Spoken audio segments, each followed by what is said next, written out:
I'm gonna try this again. I accidentally got my house number in the dang video.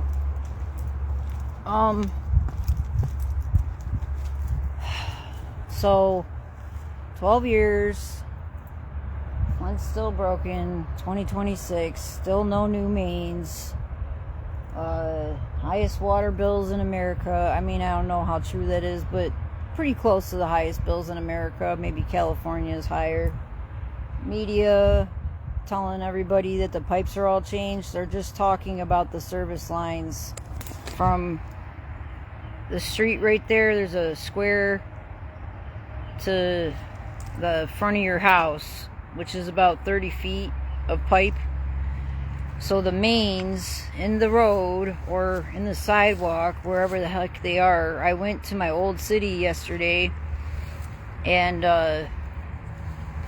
they were changing the mains, and they were in the sidewalk. So, I'm not really sure if they're under the sidewalk or under the street, but we don't have new mains. So unless you have a whole house water filtration system and new plumbing, then, I went up to the north side to visit a friend, and they're empty up there. It looks like forest. It looks like greeny grassland, deer running around, where there was people. So where's all the people? And where's all the houses? Homes. Those were homes. So, every day we're still plugging away at our health, my kids' health, my health, everybody's health. And we have a lot of good times where we're getting really far better, but then sometimes you take a couple steps back. And I'm at this couple steps back part, so I'm looking forward to the next good wave. I don't know about y'all, but I'm pretty tired of dealing with this situation, going around other cities, seeing that they find out that their water's tainted and they're changing the plumbing within that day, within that week, within that month, within a couple years, getting the whole city done. So why not here? What is the big deal? Why are we not replacing the mains in Flint? Why did they only do down the College Town Street by Mott here? And then why did they only do, I think Kettering did their own stuff, and that's about it. That's all I've heard. I mean, if I'm wrong, please post if you've seen any other mains change, but I haven't.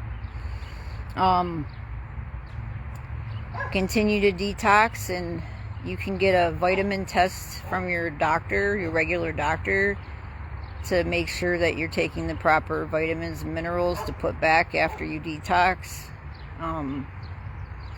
There's so many wonderful things. You just need to look it up, Google it, and see what works best for you. Also look into parasitic stuff, cleanses and stuff. If you're a pet owner, that stuff can happen. So you need to be really careful. We switched to all natural cleaners.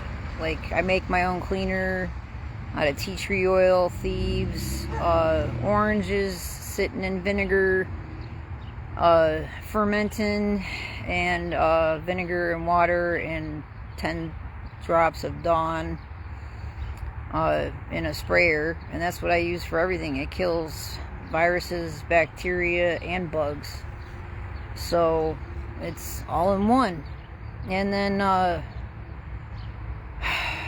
try to stay away from like scented stuff, like Tide scented, and try to get unscented as much as possible. candles, Glade, all that stuff, them air fresheners, it just adds to what you've already been through. Stay away from dyes.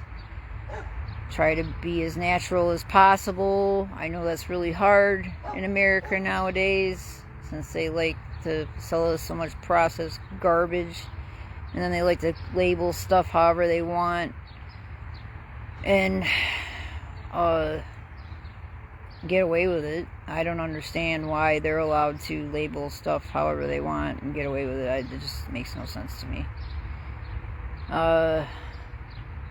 But they can say something is organic, and all they did was not put a certain pesticide on it, or maybe used organic dirt, like maybe one part of the process was organic but the whole process wasn't, so they could put organic on it. So you really want to get up close and personal with where you get your food and who you get your food from. And we started buying directly from farmers, for as far as meat. So we know where the meat's coming from and what they're feeding the meat. And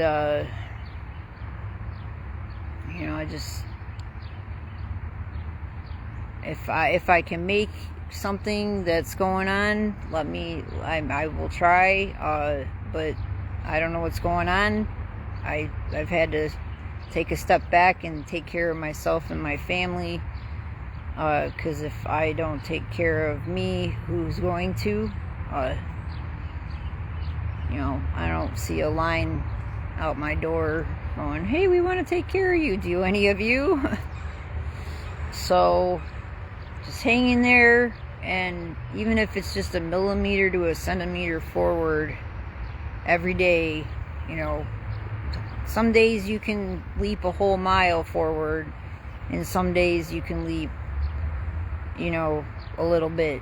And then make sure you're getting rest in between the chaos, and I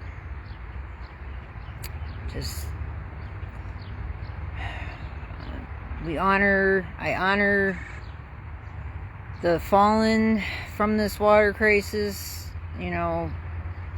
We've lost so many lives, from SIDS to heart problems, to liver problems, to kidney failure, to cancers, to things that maybe somebody that was 60 should have gotten their 80s, and it came early because they, it messes with your genes and your cells, and whatever might have been sitting dormant in your body comes to the surface.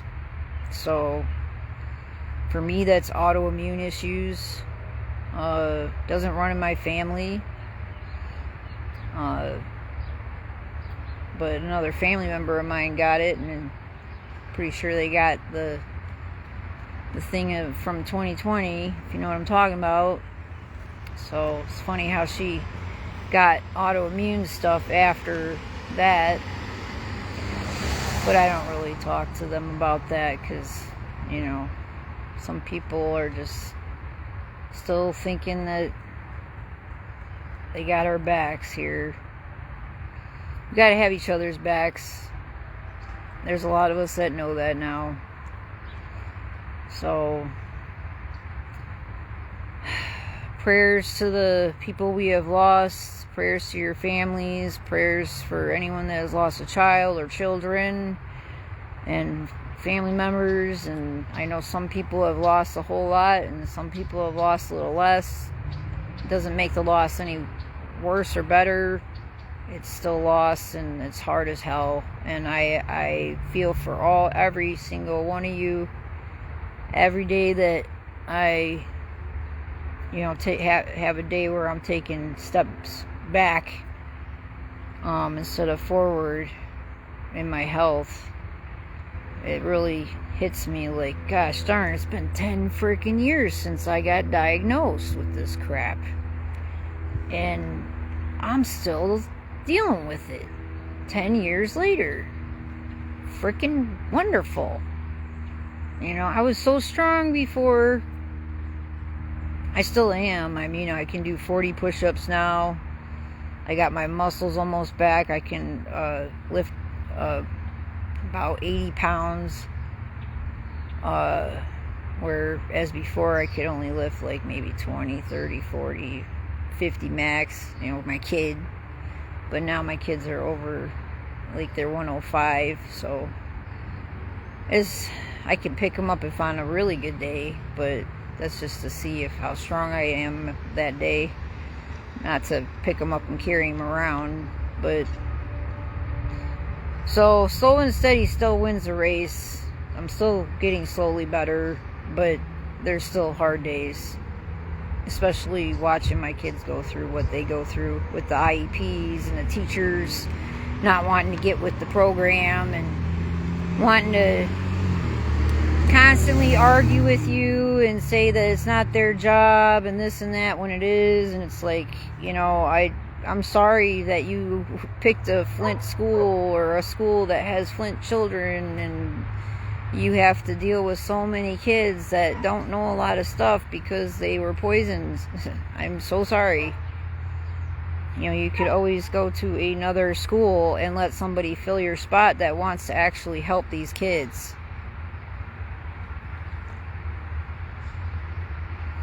You have no idea and it's sad too, because unless you live it, you don't know.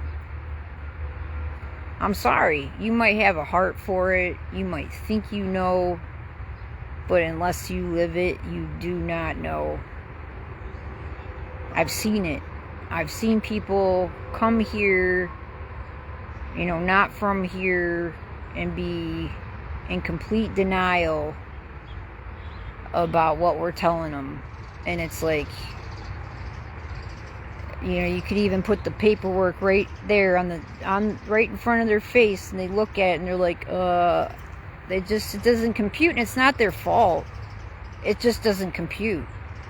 And I get it, you know, like I was lied to about the indigenous my entire life. And then when I met the indigenous face to face, they told me about the problems they were having on the reservations. And I would have never learned that had this water crisis not happened. So the silver lining is that the water crisis opened my eyes to so many things, so that way I can help my children and their children, if they get to have them, you know, overcome stuff like this and not let it happen again. So learn from our city and learn from what happened. Like, you know, there's no new mains, and everybody's sick of it, so they're just not really wanting to go down to the water place and test their houses. I tried to do it a couple times, and I was going to test my water before the filter, and I got enough on my plate, so I test the water with my own heavy metal test and make sure my filter's good. And that's good enough for me for now, but just continue to pray for cities like Flint and Flint itself. And for some reason we can't get freaking new mains here. Just a mile down one road that I know of in Kettering did their mains. Like I said, if you know of more roads, put it in the comments, but I haven't seen any. And then the houses, the land bank is sitting on all these properties, just sitting on them. That's why I put land bank collecting and sitting on sick or dead from the water homes. It's a freaking joke. I mean, it's not a joke, but it's a freaking joke.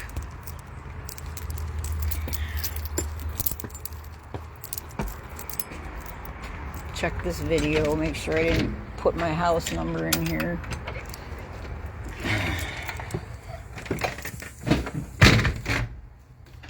But I got a ton of crap to do.